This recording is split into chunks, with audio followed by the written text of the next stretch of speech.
seems like we still have a few guests trickling in, so we're gonna wait another like 4-ish minutes. I'll have some music playing though. I just wanna make sure everyone gets to see this very special day, so we'll hold off just a little bit. Thanks everyone for your patience.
Okay, thank you so much for your patience. I just wanted to make sure that any people who showed up a little bit late could still participate in this ceremony. Speaking of which, welcome to the JKG B Mitzvah ceremony. Woo! To start off with, I can't really start anywhere besides just wow. I can't believe the day is finally here. My name is Sydney Popsy. I am the JKG B Mitzvah director, and I have been the teacher previously in the Sunday program before it became exclusively the B Mitzvah program for these kiddos since they were in second grade for many of them. So to say that this day has been years in the making is an understatement. I'm so in awe whether I've had you in my class for 2 years, 4 years, 6 years, or anything in between. I'm just so in awe of what all of you have accomplished. You're true mensches, and I'm not gonna get emotional at this point yet. I probably will later. But thank you so much for everyone who is in attendance today here to celebrate them. To give you an idea of what we've been doing the last 2 years at the JKG B Mitzvah program, I'm just gonna run through a few bullet point lists of some amazing things that these students before you have done. Firstly, we've been engaging in different community service projects, both in person and remotely, all over Atlanta, ranging from urban farming and community gardens to cooking full meals for food insecure children in Atlanta food deserts. Secondly, we've been studying Jewish history and values and how they all work together and diving really deep into what personal Jewish identity mapping and connections we can all make living in the modern world. Thirdly, we've been engaging in our own personal interest projects, or PIPs as you might hear them. I don't want to give too much away because I know we're going to have Samantha come to the stage shortly to tell us a little bit about them. And then lastly, today, we're doing the final step, which is we're going to be watching them as they take their next step into Jewish adulthood, or just adulthood with a Jewish identity moving forward, as they complete the ceremony. And we quite literally could not be more proud. To give you a clearer picture about what it's been like to be in this class, we're going to have Sammie Scott come to the front and tell us a little bit more about her experience at JKG. Yeah.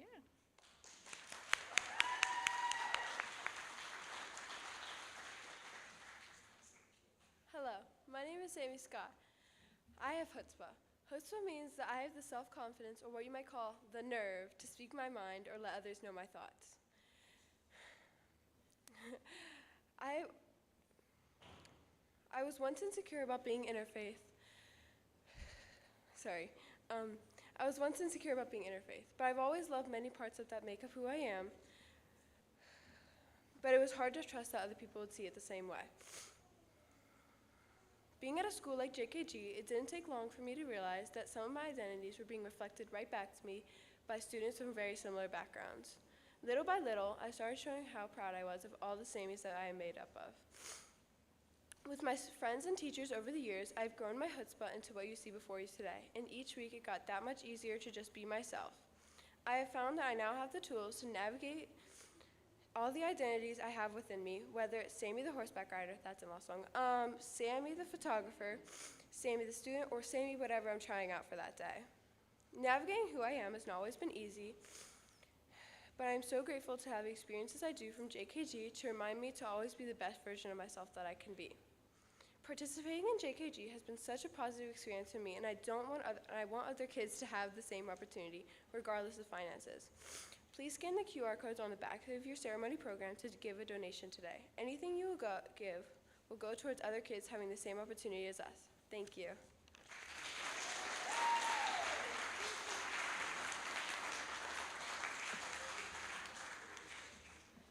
Okay, thank you so much, Sammie. Next, I want to invite up Samantha. So we're going to have some double names today. So we're going to invite up Samantha to tell us a little bit about the next portion of our ceremony, the PIPs.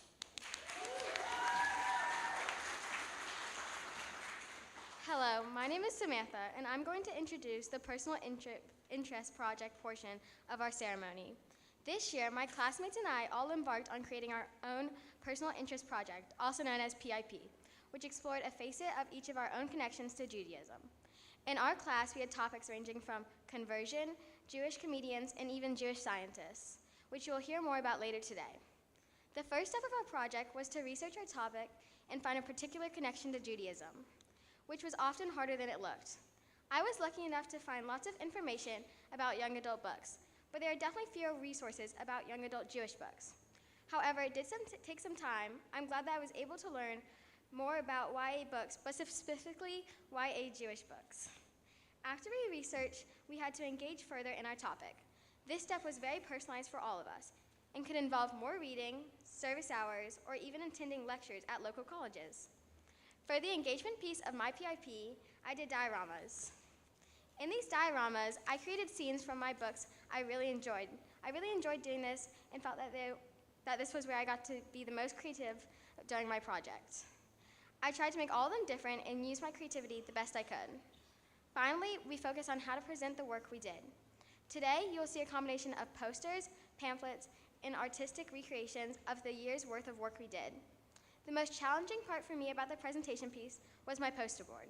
I struggled to figure out what I wanted to put on it. It took some time for me to think about what to put on it, but I love how it looks, and I'm excited to finish because now everyone knows why I really wanted to do this topic.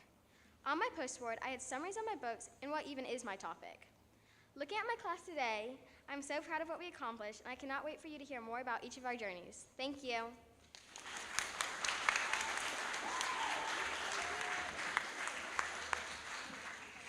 Okay, wonderful. Thank you so much, Samantha. Everyone's going to get a chance to look at these projects in depth after the ceremony, and I cannot stress enough how beautiful and individualized they are.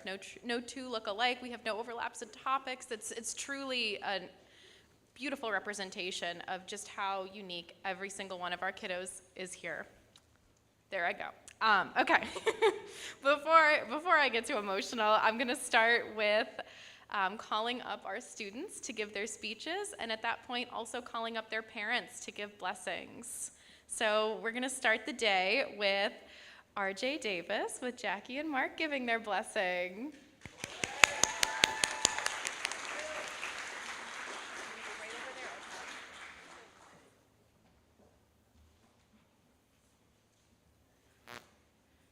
Hello everyone, my name is RJ Davis and I have taken a strong interest in science as an area of study, especially chemistry.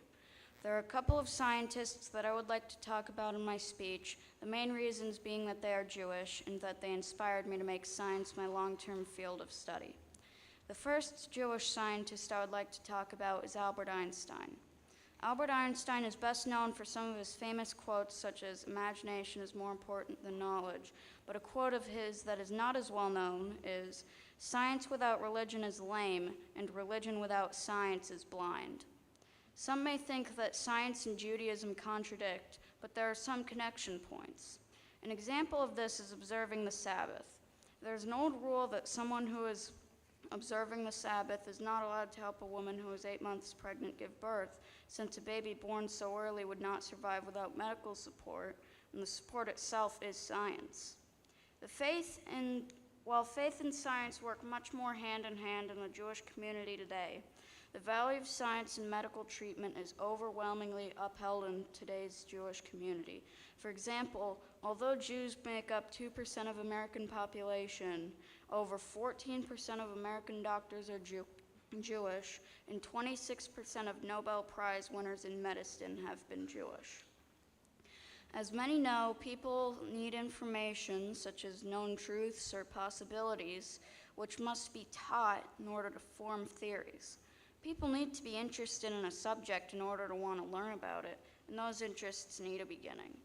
This brings me to my second scientist in my speech, who is not exactly a famous Jewish scientist, but was the beginning of my interest in science, and her name is Miss Sidney.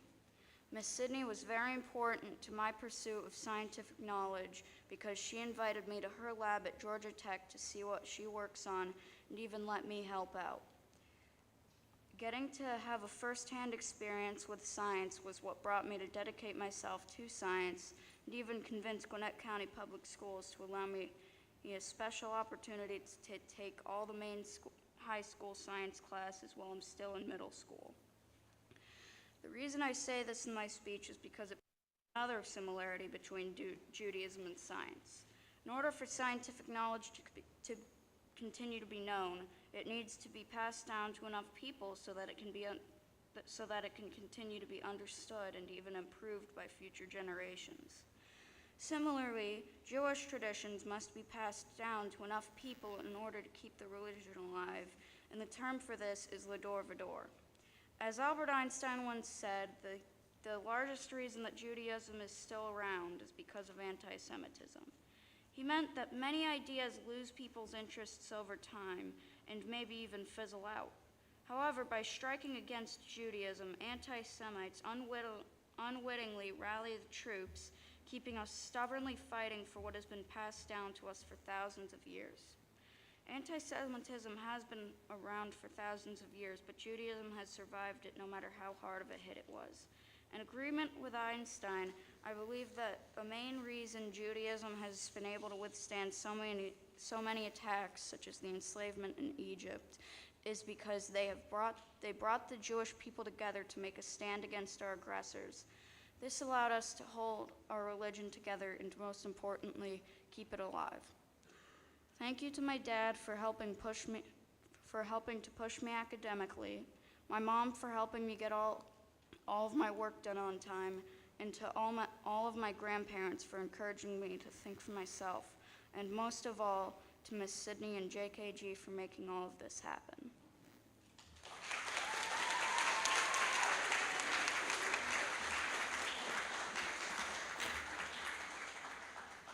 RJ, you gotta go back up. Parents have to bless you. So those that know RJ know he's full of surprises. RJ's first deep interest was in trains. He loved Thomas the Train and could not be separated from his trains when he was young.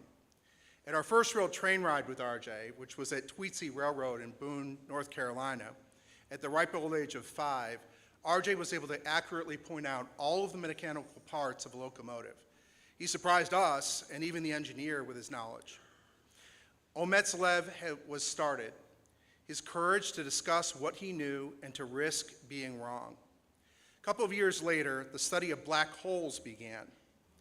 RJ read every book put in front of him and took every online course we could find about black holes. If you ever referred to a black hole as anything other than a singularity of mass, drawing in the matter and energy around it, you were quickly corrected. God forbid you should refer to a black hole as a wormhole. Stephen Hawking became RJ's version of a Marvel hero, a Metzlev ramping up. Fast forward to a little over a year ago. RJ attended a chemistry merit badge class at Georgia Tech. The grad students teaching the class posted a complicated equation for a simple household item, which was intended to stump everyone in the class. RJ immediately put his hand up and provided the correct answer. He also went on to correctly identify all the parts of a cutaway electron microscope to the chemistry department head. As parents, we were deeply surprised as to what he'd been able to accumulate in that beautiful mind. After a lot of testing and negotiating with RJ's school, as he mentioned, we can report that while in 7th grade, RJ has completed 2 high school science courses with honors and is registered for the last 2 high school requirements in 8th grade. He's even started noodling around with sections of the AP chemistry guide just for fun. This is RJ's Ometzlev that is shouting out for more, the thirst for knowledge and the ability to absorb it. We are incredibly proud of the young man RJ's becoming. We are inspired by his courage to seek knowledge and to challenge ideas. We know RJ will surprise us all in the future with what he can do for this world. I love you, buddy.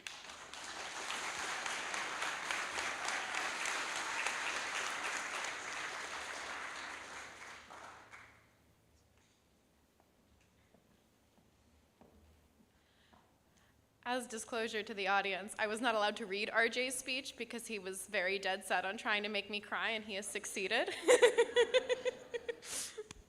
Okay, next up we have Obi Edelstein with Ken giving the blessing.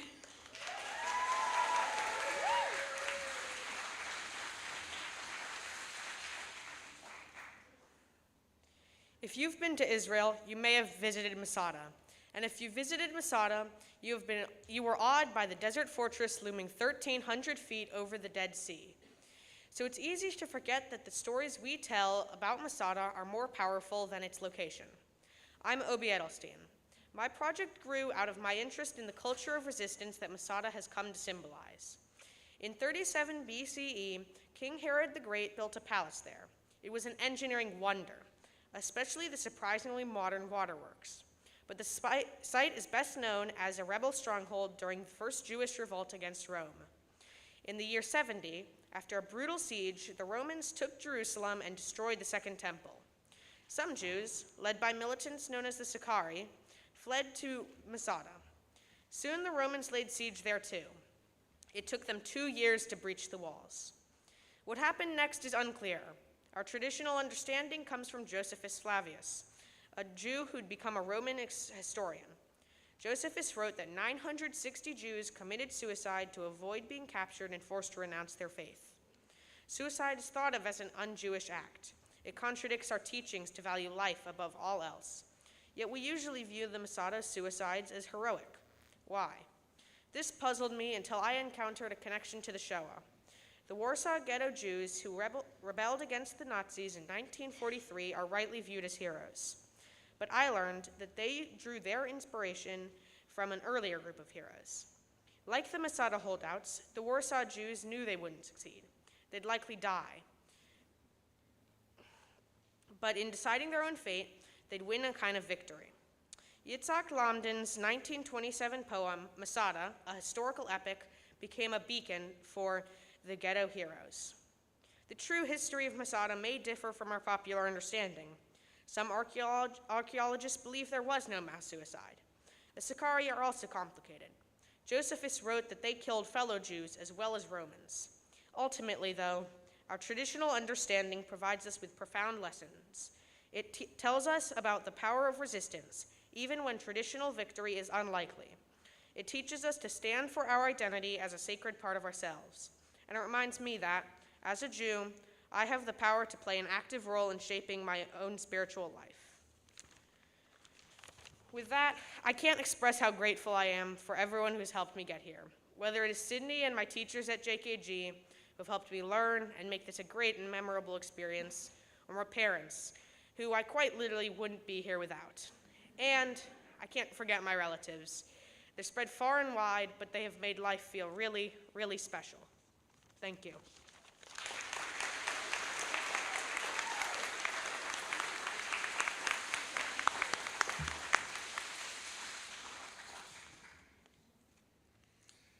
First of all, your mom and I love you more than anything in the world. It would be tough if we had 2 kids, but we'd still love you more. You know that, and our love isn't predicated on anything you do. It will always be here. Obi's mom got tested positive for COVID as we left for this event, so she couldn't be here, and you know that that's killing her.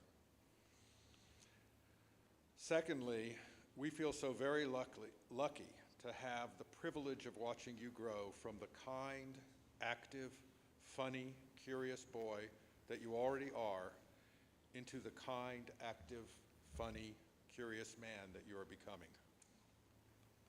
May that journey toward adulthood always allow you to follow your dreams. And when those dreams are difficult to attain, when there are obstacles in your path, may you persevere and overcome them. But if those obstacles are so high that it's really difficult to overcome them, may you have the creativity to find new, better ways to navigate around them. And if they're too wide and too high to get around, doesn't this sound like an old song? If that happens, may you have the wisdom to understand that maybe you need to change your path a little. You already have a lot of wisdom. It was you who decided to explore your Jewish heritage through this Bar Mitzvah program. It served as a great way for you to assume your place among the Jewish people. And we're so proud of you just for making that decision and leading us to this place where we are today.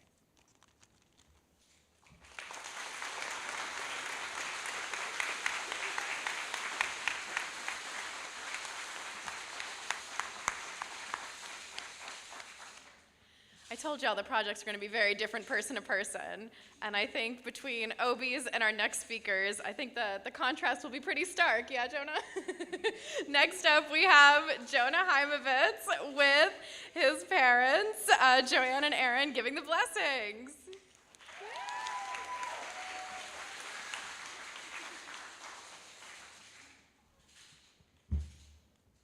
Hello, my name is Jonah Haimovitz, and I would like to inform you about my PIP.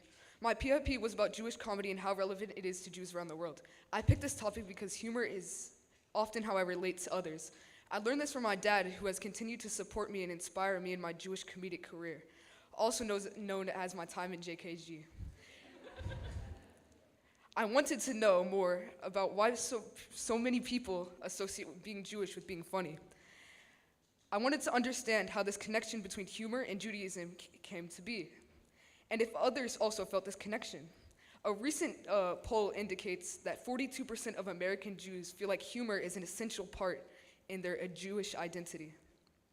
To approach this project, I wanted to understand, where did Jewish humor originate? How does it fit into our history? And why is it meaningful? In my research, I learned about Jewish comedy has been instilled into our culture and why so many Jews went into this workforce. I found out that many Jews started comedy as a quick transition into immigrating to the US, taking with them the comedy of the Pale Sediment. It surprised me that sometimes things as serious as the Pale Sediment could be an entire genre of comedy. But I found out that it was always like this in Judaism. We can find jokes in the Torah, and we believe that during the diaspora, the Jews used many ways to make people laugh, to resist the hard times being pushed onto them, consisting of jokes that are similar to the ones used today. These jokes have routinely been reworked in Jews encounter whatever hardship is in their lifetime. An example of this is throughout history, especially in the diaspora. The way we show Haman in the retelling of the Megillah, which is often to satirize a person's power who is currently oppressing Jews, like in the Tsar. Enough with the past. Let's talk about the present and future. Why does this have to do with Judaism? And how can someone start Jewish comedy? Many Jewish jokes are based on the events of the world and how Jewish people can adapt to these changes. While more events are happening, more people are coming to the industry. To conclude, Jews have used jokes for good, fun, warm-hearted laughs to make people not just happy, but to get over trauma. Though the world might seem cold-hearted, there are many people to just give you a laugh when you need it most. All in all, it has made me proud showcasing my comedy in a way to relate to the world around me and to showcase my Jewish identity. I would like to thank my mom and comedic dad for inspiring me to push myself to greater heights, but I would also like to thank my wonderful teacher, Sydney.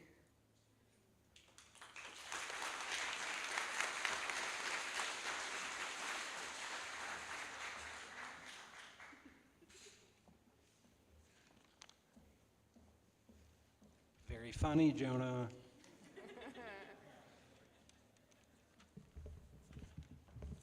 Jonah, surrounded by your family and friends, we're so proud to celebrate you becoming a bar mitzvah today.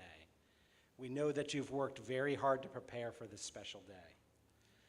When we think about you as a person, and now as a man, there are a few things that come to mind. You are very witty, smart, and a funny person.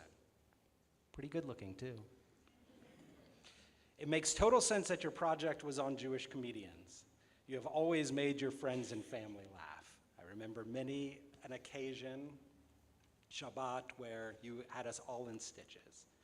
But even from a young age, you were making up your own jokes. Do you remember this? So for example, and I want to say a joke when you were very young, you used to say, "Hey, Daddy, what's a cannibal's favorite food?" We would say, "What?" And you would say, "Ramen." He even came up with another answer to that, which was Mentos, which is really creative. Likewise, you're an independent thinker and also have had a keen sense of morality and fight for what's just and fair in the world. There have been many times and instances I can think of this, one of which stands out in our mind. A couple of years ago, there was a child that was being bullied on your school bus, where you stood out from the rest of the bystanders. You witnessed the incident and stood up for the child, both in front of your peers, as well as ensuring that the truth was told by everybody. When we heard this from your teacher, we were so proud of you for standing up for justice and doing the right thing. We're very proud of you on this day as you become a bar mitzvah, literally a child of the commandment, taking on responsibilities of following the Torah as a Jewish adult. Jonah, finally, we would like to give you a bar mitzvah blessing from the two of us. May the light of the Torah guide you always, and may the wisdom of our ancestors be a source of inspiration and strength for all of you, for you as you embark on this new chapter in your life. May you continue to grow in knowledge and understanding and compassion, and may you use your talent and abilities to make a positive difference in this world. May you be surrounded by love, support from friends and family, and may you always feel a deep connection to Judaism. From everybody here celebrating with you today, we all love you very much. Mazel tov, Jonah.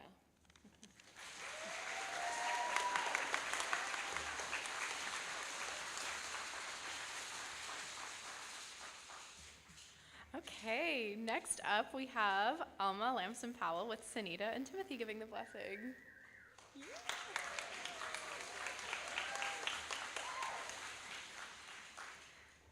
Good afternoon. My name is Alma Lamson-Powell, and for my personal interest project, I researched what it was and is like to be Jewish after the Holocaust. I decided to research this topic because growing up, I was raised in a pretty secular community. This meant that school was the place I learned most of what I know about Jewish history. At school, I was taught that after the Holocaust, anti-Semitism ended. But as I grew up and learned more about current events in my family's past, it became apparent that anti-Semitism is still around in obvious and subtle discriminatory practices and in the pressure to assimilate. The thing that inspired me to pick my topic happened right after I moved to Atlanta from the Bay Area. We met our neighbor for the first time. I was coming back from the first day of Hebrew school, and she found out I was Jewish and said something like, "Oh, are you Jewish? I just love Jewish people. The culture is so interesting, and all the holidays are just so cool. I have a friend who's Jewish, and I celebrate almost all the holidays with her." My neighbor is really nice, but I found this experience strange. I'd never experienced something like this before, and for the first time, it made me feel like being Jewish was something uncommon. It had not occurred to me that Jewishness was still seen as foreign or unusual. For my PIP, I decided to make a scrapbook full of newspaper articles and photos about significant events that have impacted Jewish Americans from the end of World War II to the present. I chose to do this because scrapbooks are a way to show family history and moments from the past you can relive through photos, and I thought, why does it just have to be moments you witnessed or things your family has gone through? Why can't it be collective history or the unspoken history that's still happening all around you? With scrapbooks, you get to see photos of history even at a young age, and as you get older, more details are revealed as you get more context. When working on my project, I read an article about how since Skokie, many people thought that teaching about the Holocaust would prevent anti-Semitism. Unfortunately, this is not true, and despite all education about the Holocaust, anti-Semitism in this country is growing. The Holocaust is recognized as a particularly horrible moment in history, but when people learn about it, they often don't connect it to current forms of anti-Semitism. This is why my project doesn't just focus on the experience of Jews right after the Holocaust, but spans the period from the end of the Holocaust to now in hopes of educating people more about anti-Semitism. I want to show that the idea anti-Semitism went away is a myth. I find this topic important because when we don't recognize how anti-Semitism exists today, we're not equipped to recognize it and we downplay the harm. People might feel like because they aren't going through the same struggles Jews went through during the Holocaust, their struggles aren't valid, but they are. I learned a lot working on this project, and I hope others will too. I would like to thank everyone who helped me to get to this point, my teachers at JKG, my classmates, family, and friends who helped me along the way, and of course, Sydney. Thank you.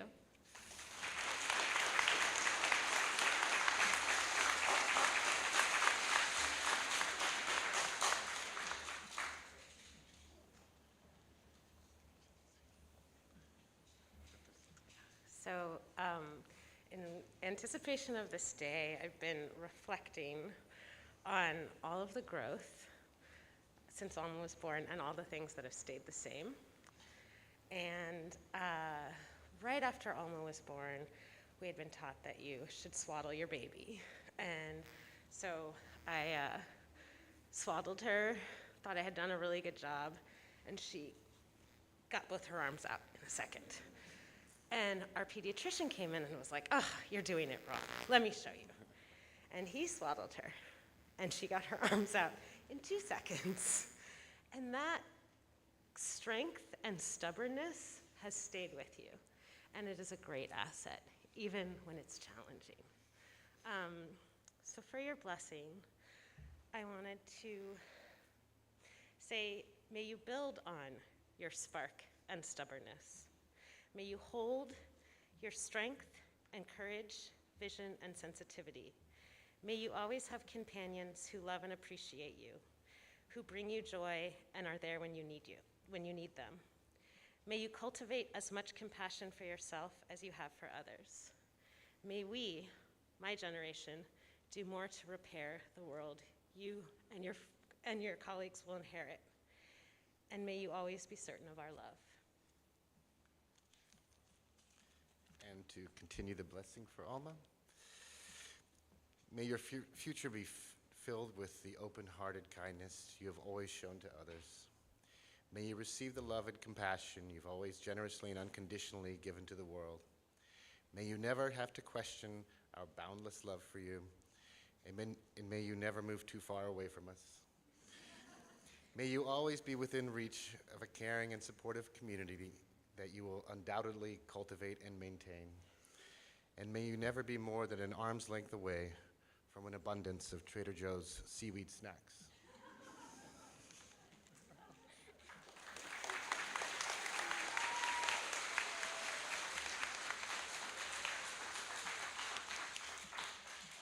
Next up, we have Asher Lopman with Leah and Ben giving the blessing.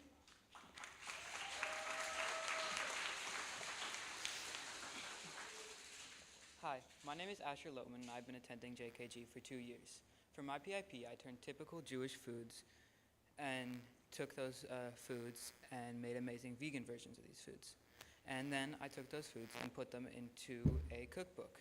I also looked into and studied the Jewish value of L'dor v'dor, which is the passing down of traditions through generations, in my case, through food. I've always thought of myself as Jew-ish, and before coming to JKG, I struggled connecting with my Jewish identity. When I first came into JKG, I felt like this was my Jewish community. I realized that being Jewish doesn't necessarily mean going to synagogue and celebrating all the holidays, but it means being part of a community, and one way to connect with that community is through my food that has been passed down through my family. Ever since I was little, I've always loved to cook, and I have always been open to trying new flavors, but sometimes it's very difficult to find the food that I really love. When I was about 3 years old, I got my first plastic cooking knife, and my cooking skills have progressively just gotten better and better. Although the veganism movement is growing, it is still a very small community. About 5% of the US is vegetarian, and only 1% is vegan. And only 2% of Americans are Jewish. So doing the math, I'm part of a very, very small community. Although I am part of a small community, people are helping this community become more normalized and popular, and I want to be part of that movement. Though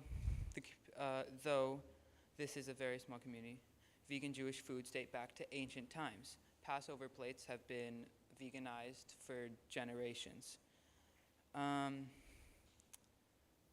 We have always been vegan. Me and my whole family are vegan because we love animals. Most people would think this would mean that our cooking would be limited and what we eat would be very limited, but actually all these flavors and foods are part of our life still. And all these foods help me connect with my Jewish identity. A lot of the Jewish foods that my family and I cook are old family recipes. For example, our latke recipe. My latke recipe was made by my great-grandma, and who made for my dad on Hanukkah, and we still make it every Hanukkah to this day. As time went on preparing for my bar mitzvah, me and my dad would take recipes either off the internet or from old family recipes and make adjustments to fit our tastes. One recipe that was very difficult to readjust was the brisket. When most people think of brisket, they usually think of a very rich and meaty dish. but it is actually possible to get this consistency with a vegan meat alternative. We used a vegan meat alternative, and it took a lot of testing and a lot of time, but overall, we did end up getting it right. This was one of my favorite dishes that we made because of all the beautiful flavors that came out of it, and we took all these recipes far from the longest time of people, we took all these recipes from our family, from off the internet, and made them just how we like them, into a beautiful and delicious foods. All this cooking was done by my dad, so that's one of my biggest thank yous. Thank you so much for encouraging me through the stressful process of cooking and, well, eating, of course. That was very stressful. That was the most stressful part. He's the only reason I ever started cooking. Without him, I would not be the same person. Ever since I was little, we've always been cooking together. We started with a small plastic knife, and now, I know this is crazy, but I have a real knife now.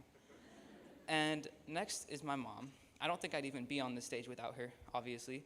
And when I really did not feel like I was able to do this and finish my project and I was not in a good place, she kept pushing for me to do a better job.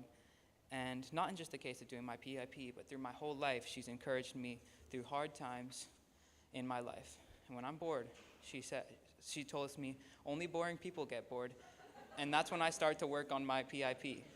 She's the only reason I ended up finishing my project.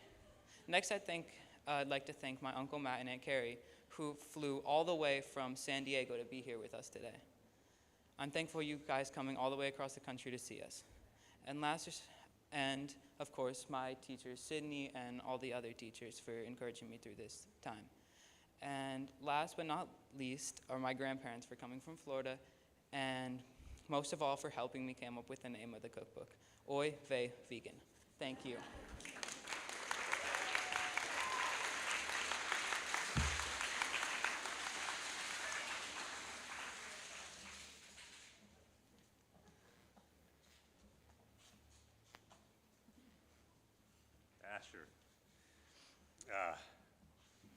Asher, you mash things together in ways that are new and fresh while embracing and building on where you come from. You drew on this great legacy of food for your project. Jewish food, and it's perfect, because nothing else binds us together so closely as the food we eat and when we sit down for a meal and break bread together.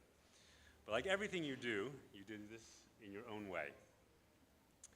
Inspired, but unchained by tradition. You made all these classic recipes plant-based, updating them, making them cruelty-free and kinder to the earth. And it's in this way, by working in this tradition, but being free to improve on it, that you do your little part to improve the world. Tikkun olam. Asher, you gracefully weave together so many things that others might seem contradictory. You're a chef who likes to feel his hand in the bowl of dried beans. You are an artist whose muse is mushrooms. You're a third baseman with a wicked arm. Fundamentally, you're a big-hearted lover who brings joy to this world. May you be happy, may you be free, and may your future shine in ways we can scarcely imagine.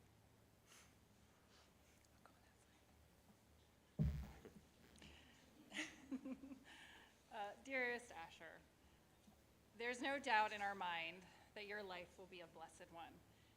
In fact, that's the meaning of your name. Asher in Hebrew means happy and blessing, blessed. It's derived from the Hebrew word asher, meaning happiness. This was a name that was destined to be yours. You were born with what we have termed the joy gene. You are the glass half full guy. You're the guy who turns every tense conversation into one where we're all laughing. And you see the good in everyone and the good in every situation. You're the one who calls us on a trip and asks, how was your day? What interesting thing happened to you today? You check in with people, and you always have. You were born with the disposition of a kind monk and a court jester. You make the people around you feel loved, and you don't deny yourself in that. You have ambition and perseverance, you're a hard worker, you're creative, you're determined. Even when things are challenging, even when you fail and you make mistakes, you You pause, you process, and you get back up again. You push yourself and you keep working harder. You're fair and kind. Our blessing for you is that may you continue this journey of happiness. May you always follow your heart. We love you so much, and we're so grateful to be your parents.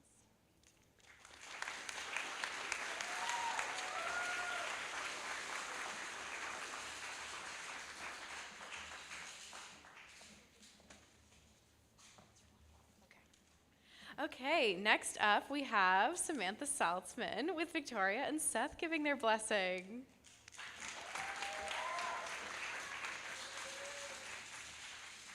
Hi everyone again. My name's Samantha Salzman, and I research young adult Jewish books for my personal interest project. I began my research on this topic because I found a newfound passion for reading this past year. I care about this topic because there aren't many young adult Jewish books that young adult Jews can really relate to now.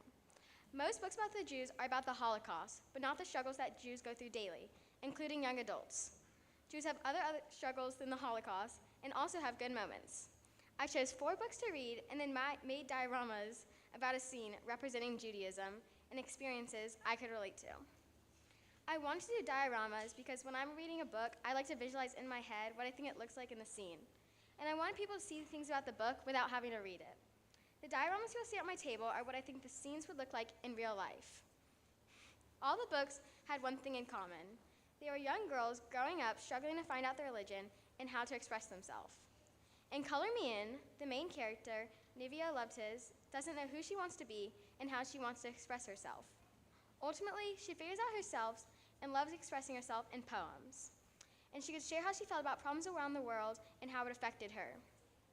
As I'm growing up, I'm still learning how to express myself and what's important to me. In all my books, they start to gain confidence in themselves and figure out their religion. I'm still getting confidence, but I did figure out my religion. Growing up, my parents told me that when it came time, I could choose. It's something that I thought about a lot, but as you can tell, I have made my decision. Everyone at JKG helped me learn more about the Jewish community and religion, and I made friends along the way. I just want to thank them for always being so welcoming, and my JKG teachers, and Sydney, and my parents, most of all, for always supporting me no matter what I did and helping this decision, and my relatives for coming, and my friends. Thank you. Have a good day.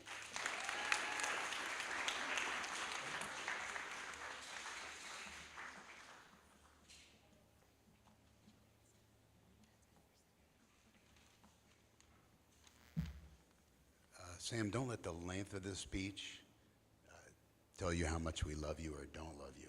Okay? It's compact, but it's strong, like you. Yeah. There's a famous poem by Robert Frost about a road not taken and a path less traveled.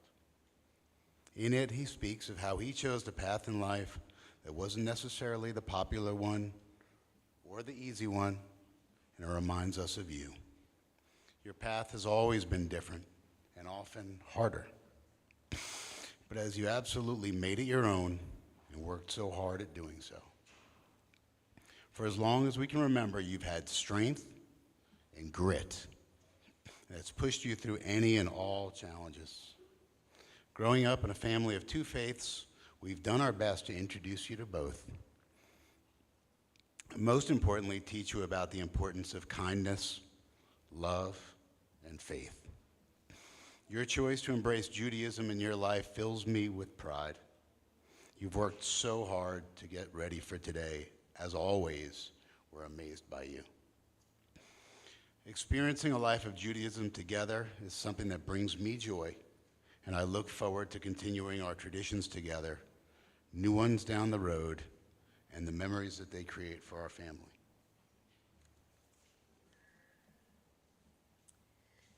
Sam, may you always have the courage to take the road less traveled. May you question what's before you and dare to seek answers and justice. May you continue to live your life as a leader, one who sets example for those around you in your own special way. May you be an example of loving deeply and living kindly. And may you always remember that regardless of what path you take, you are so very loved by God, your family, and all celebrating you today. 2 roads diverged in a wood, and you took the one less traveled, and this made all the difference. We love you so very much and are so privileged to be your parents.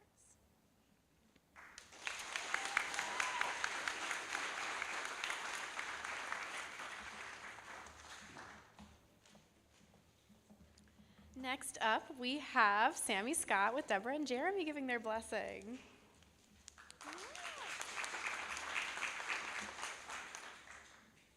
Hi, I am Samantha Scott. My PIP project is about Jewish history in the South, their immigration story, and community development. If I asked you to tell me something about the Jewish history in the South, you would probably draw a blank. I did too. This is why this topic resonated so deeply with me. This lack of knowledge is that much more shocking when you realize some of the earliest Jewish communities were founded in the South around the same time New York City was. I chose to document Jewish historical sites around Atlanta to piece together better how the Atlanta Jewish community arose. The earliest Jews to inhabit the South were mainly Sephardic, meaning that they came from Spain, Portugal, and Northern Africa hundreds of years ago.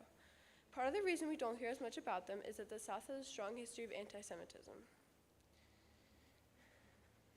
And so many Jews were immediately pressured to assimilate into society. One of the books I looked into is called Matzo Ball Gumbo. It documents how even under the pressures of assimilation, Jews made Southern culture their own. But I wanted to know more about the Atlanta Jewish community and specifically why I didn't see it in my classes or monuments around the area.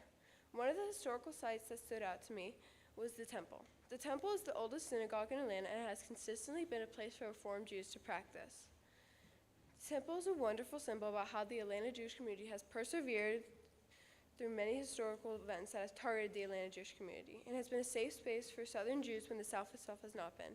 An example I learned about was the lynching of Leo Frank, the only known Jewish man to be lynched.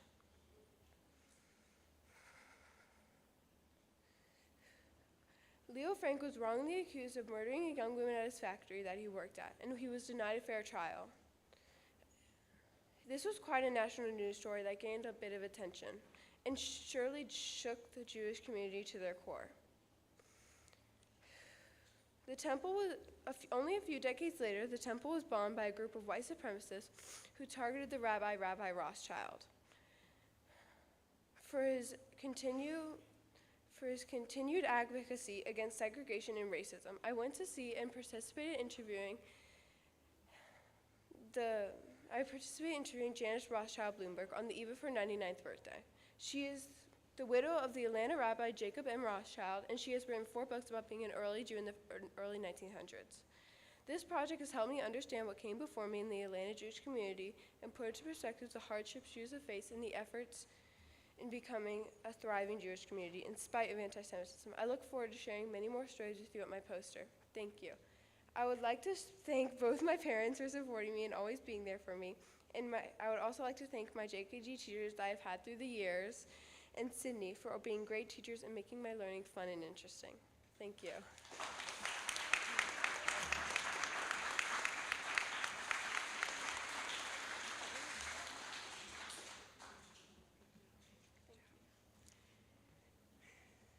Thank you all for coming to spend this special day with Sammie.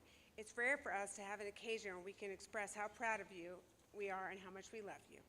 You came into this world screaming as loud as you could, keeping us on our toes for the first couple months of your life. We love that you have strong opinions and you're not afraid to express them, even starting from day one. We hope that you know that in spite of the arguments about homework, clothes, screen time, and sometimes how you spend your money, we love you unconditionally. We admire your passion, your fierceness, your competitiveness. I mean, let's face it, you will always win in a hair contest against your brother. You're the ultimate girl boss, delegator extraordinaire, a little bit like your mother. We're especially impressed with your fearlessness, whether skiing down the mountain at full top speed or riding horses through open pastures. We believe that at top speeds. We believe that your willingness to stand up for what you believe in will take you far in life. But what stands out most is that you're wise and thoughtful, kind and compassionate. Our prayer for you comes from the Winnie the Pooh great philosopher, Christopher Robin. You are braver than you believe, you are stronger than you seem, and you are smarter than you think. But the most important thing is even if we are apart, we will always be here for you. We will always be here for you. We have no doubt you will crush all of your dreams. And most importantly, never forget how much we love you and how proud we are of everything you've accomplished and everything you will accomplish. Know that every waking moment of the day, your family adores you. We can't wait to see what's next for President-to-be Sammie Scott.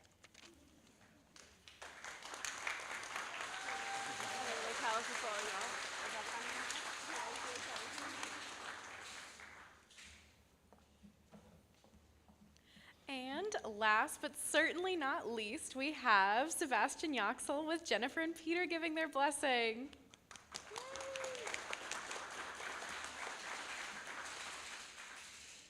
Hello everyone, my name is Sebastian Yoxall. I am 12 years old and coming on 13, as you all must already know by now. My mom's side is Austrian, Romanian, and Galician, which covers modern-day Poland and Ukraine. My father's side is Spanish and English. I've been to Spain many times during the summer, and never did I notice how different yet similar Sephardic Judaism was compared to Ashkenazi Judaism. Before COVID, we visited Toledo and Cordoba, where there is still a rich Sephardic influence. Besides these travels, why learn about Jewish people in Spain, especially Sephardim?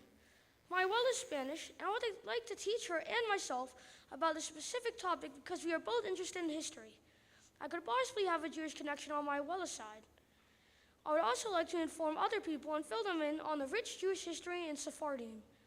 Spain itself has so much history between the Moors, Muslims, and Christians, and how Jews had to hide, convert, and/or flee where their family had been for generations. In preparing for this project, I learned that my Uncle David's family was Sephardic, and I interviewed him about where his family came from, which was Turkey and Spain. My other uncle, Uncle Frank, and his wife, Aunt Tammy's family comes from Spain as well, and I'm sure we have a Sephardic connection as well. When you view my project, you will learn as I did about the geography and diaspora of the Sephardim and Ashkenazim. Diaspora is defined as the dispersation of a people from their homeland. You will learn, as I did, how different the two groups are while similar at the same time. The groups differ from food to liturgy to synagogue architecture. I never knew how unique each ethnic group is under the umbrella of Judaism. My project is a video that I created and produced about the differences and similarities between Sephardic Jews and Ashkenazi Jews. I began by researching the history of Ashkenazi and Sephardic Jews. Secondly, I implemented what I learned and began creating my video. Lastly, I edited and tweaked the video to what you will see today. I also designed an interactive trifold poster board. After you watch my video, come challenge yourself to some true or false Jewish trivia. Come over and enjoy my video and some tasty Ashkenazi and Sephardic treats. I would like to thank my dad for making me formal, respectful, and strong, my mom for making me caring, loving, and kind, my brother for always having my back, always being there for me, and always informing me about sports, and my sister for making me playful, creative, and having a big imagination. Although my relatives, my Grandma Judy, my Wella, and my granddad, and my uncles and aunts are not here with me today, I still know they love me as much as all my other family does. I would like to give a big thanks to my JKG counselors, including Sydney, and leaders for guiding me here. I would also like to thank everybody for listening to my speech and viewing my project. I will now make the transformation from boy to man. Thank you everyone for being here today. Shalom.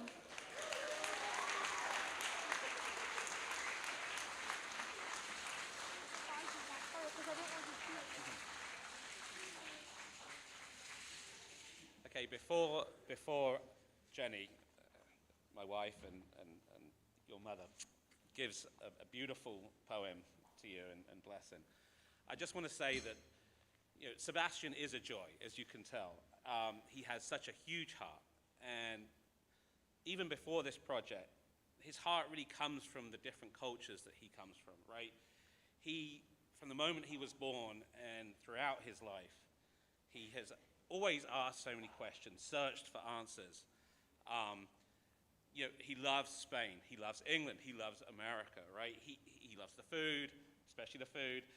He loves the music. We went to the Gypsy Kings the other night, and he's dancing and singing more than anyone. And he's just a joy, and I hope he continues as he grows up to maintain this joy and continue to search for all the answers that you have and embrace these your cultures and other people's cultures, and you continue in that journey. We love you. Love you too, Dad. Okay. So Friday morning, 13 years ago, a deliberate arrival, but not an aqueous flow. A quiet entry into this vociferous world, loud as a deafened pause. Are you a boy or a girl? What will you be destined to be? Will your hair be straight or curly? Will your eyes be blue like the sea, or will they be hazel and shimmery like me? Are you the idiom cancer crab close to your mom, or will you stand in your dad's shadows following along? 13 years ago, a little brother born. 11 years ago, a big brother adorned. Middle child, as balanced and focused, self-sacrificing, self-driven, self-compassionate. Competitive to a fault, yet supportive, pensive, and full of thought. Favorite color has always been green. Collector of many things. Coins, keychains, goodies galore, jewelry, clothes, and so much more. My #1 fan who gets and laughs at all my jokes. My little man, my big man, my special bloke. Lucky at life, lucky at everything you do. You always find money, win lotteries, and jackpot bingo too. Green, the color of your eyes. Green, still your favorite color, no surprise. A pilot in the sky, dreaming large. An angel from heaven pumping through our hearts. Interests varied from sports to Broadway shows, from Legos and books and fashionable clothes. Hello, Dolly, Hamilton, Tootsie, Aladdin, Dear Evan Hansen. Bye. Sorry. Pantomimes and your own acting success. Let's not forget the front row at Cats, Gypsy Kings, and Six. A lover of travel, culture, and Spanish, you're a Jewish, American, British, Hispanic. A Disney believer and dreamer like me, so much fun and laughter and memories. Dream, fantasy, wonder, magic, and wish, so many cruises, adventure, platinum status. My confidant, my bar mitzvah man, I know you will always, always do the best you can. I patiently wait impatiently to see who you will metaphorically become. What will you do and what will you see? Will your voice sound like me or sound like Daddy? Will your hair change? Will your height grow? Will you be happy? Will you face obstacles and challenges unpredictable? Will you overcome and thrive and be successful? A fortune teller I am not. I can only give you all I've got. My love, my support, my heart, my all. I will always be there for you, large or small. Persevere, try your best, never give up. Continue to shine, strive, and be compassionate. Words, poetry, song cannot express how proud I am of your success. If ever a thing is lost, it's you I ask to find. You are always the finder and who I have in mind. You're only 13, well, in June. Think of what you have to come, perhaps a visit to the moon. If you can dream it and scheme it, if you can fail and try again in a bit, if you can accept no but not take no, if you can travel and explore and go, if you can keep your heart open, if you do instead of hoping, if you can sing a song in the rain, sorry, I'm almost done. If you can endure loss and pain, you will be the Sebastian Simon, my baby boy, my love, my best friend, my son, my joy. I love you.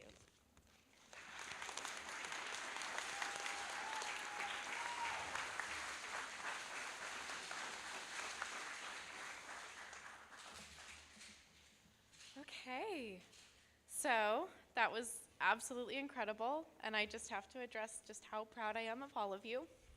It's been a joy watching you all grow up. Now, as I promised my kids when they made me contractually obligated to do this, as someone who never had a bat mitzvah, I just wanted to draw attention that I'm also getting bat mitzvahed alongside my original cohort. You can learn more about that journey outside, but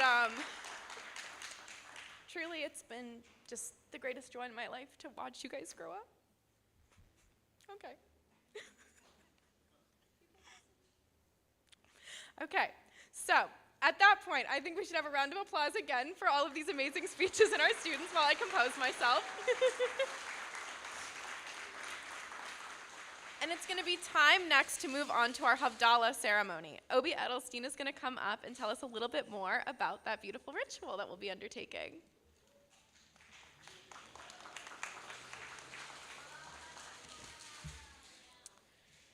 Havdalah is a weekly ceremony that celebrates the transition into a new week after Shabbat.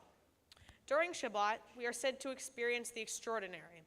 Some rabbis have even interpreted that we are given an extra soul during Shabbat to better appreciate and understand the wonder of our lives. But to truly appreciate the special nature of Shabbat, we must leave it behind and embrace the new week. During Shabbat, we are told to take time for rest and to be spiritual. Havdalah is a way to ease back into the real world, to use our 5 senses in order to bring us back. It is the ritual that ends the Shabbos and separates it from the new coming week. Havdalah is a ritualistic practice set anywhere between sundown on Shabbat and Tuesday night. We have wine to symbolize the joy we experience on Shabbat, a spice box containing cinnamon and other sweet-smelling spices to embody the lingering scent of the Shabbos, and we have the multi-wick candle, which shows how all of our busy, separate lives come together on Shabbat. These combined wicks also symbolize the diversity of the Jewish people, woven together in love, strength, and unity. But on this afternoon especially, this ceremony is bringing us all together. It is said that the combined wicks shine brighter than separate ones. All of these elements come together to carry Shabbat with us through the week until the next Shabbat. Today, we will use Havdalah to mark our passage from childhood to adulthood.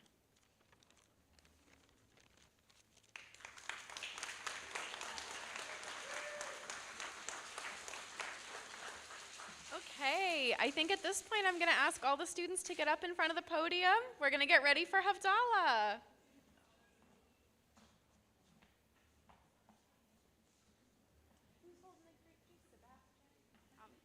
I'm holding the candle. You are holding the candle. Yep, let's have RJ and Sebastian over here.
I can take the grape juice. That was beautiful. Good job, everybody. This has been something we've been doing all year, so very lovely to see the culmination of it. Thank you to our students for ushering in our first week collectively of adulthood. And now we get to the really fun part, which is we're going to be individually recognizing each student as becoming a bar or bat mitzvah. As I recognize each student, please feel free to use the noisemakers as much as you want that have been placed on your chair. We also will be passing around candies that are at the end of each row so that you may throw your sweet wishes at the end when we accumulate all of our students at the front so that you can throw your candies at them in typical B Mitzvah tradition. Okay. We're going to start now. I'm going to invite our students up to honor them in becoming a bar or bat mitzvah in the presence of their family, classmates, and community. To start off with, RJ Davis. Woo!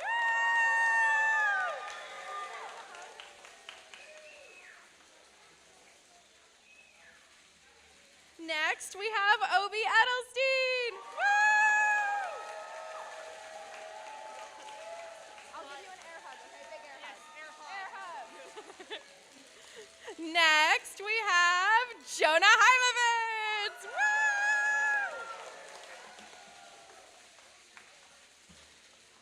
Can I give you a hug? Is that okay? I'm so proud. Next, we have, we're going to wait for throwing the candy until all the kids are up front. Okay, next we have Alma Lamson-Powell. Woo!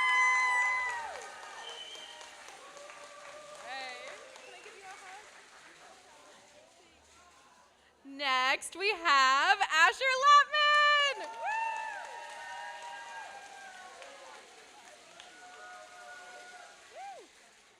We have Samantha Salzman.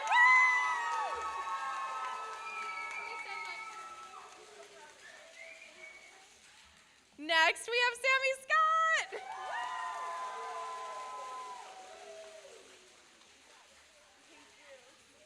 And we have, last but not least, Sebastian Yoxall.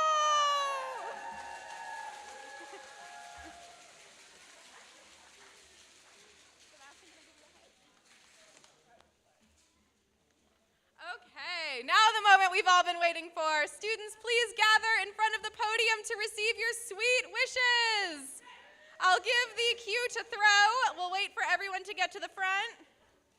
Okay, ready, set, throw!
wonderful kids, should I say adults, sorry, adults, gonna take some getting used to, even more, and there are many, many ways to do so.